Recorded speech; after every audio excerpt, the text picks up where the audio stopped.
सुन रहे हैं सुनो साथिया।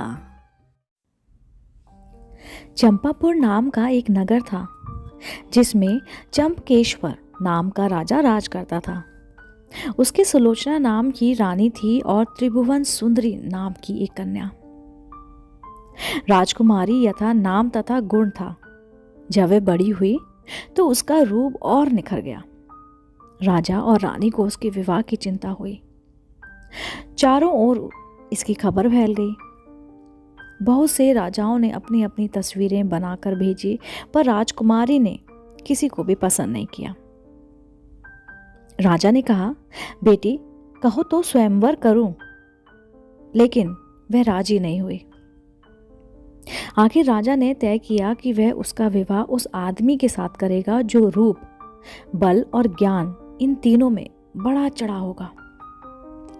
एक दिन राजा के पास 4 देश के 4 वर आए। एक ने कहा, मैं कपड़ा बनाकर 5 लाख में बेचता हूं, 1 लाख देवता को चढ़ाता हूं, 1 लाख अपने अंग लगाता हूं, 1 लाख स्त्री के लिए रखता हूं और 1 लाख से अपने खाने पीने का खर्च चलाता हूं। इस विद्या को और कोई नहीं जानता। दूसरा बोला, मैं जल थल के पशुओं की भाषा जानता हूं। तीसरे ने कहा, मैं इतना शास्त्र पढ़ा हुआ हूं कि मेरा कोई मुकाबला नहीं कर सकता। चौथे ने कहा, मैं शब्द वेदी तीर चलाना जानता हूं। चारों की बात सुनकर राजा सोच में पड़ गया। वे सुंदरता में भी एक से एक बढ़कर थे। उसने राजकुमारी को बुलाकर उनके गुणों और रूप का वर्णन किया।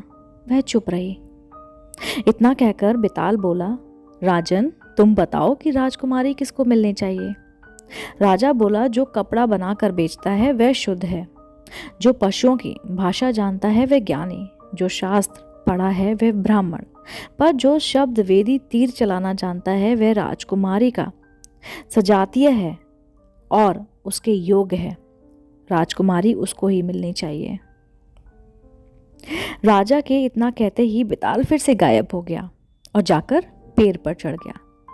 राजा बेचारा वापस लौटकर उसे लेकर चला और उसने फिर 10वीं कहानी सुनाना शुरू कर दिया। दोस्तों, इस कहानी का मैं अगला भाग ज़रूर इस चैनल पर प्रस्तुत करूंगी। अगर आपको ये कहानी पसंद आई हो तो मेरे चैनल सुनो साथिया को सब्सक्राइब ज़रूर करें, ताकि मेरे द्वारा अपलोड की गई हुई कहानी आपको सबसे पहले देखने को मिले। मिलती हूँ मैं जल्दी, तब तक के लिए नमस्कार।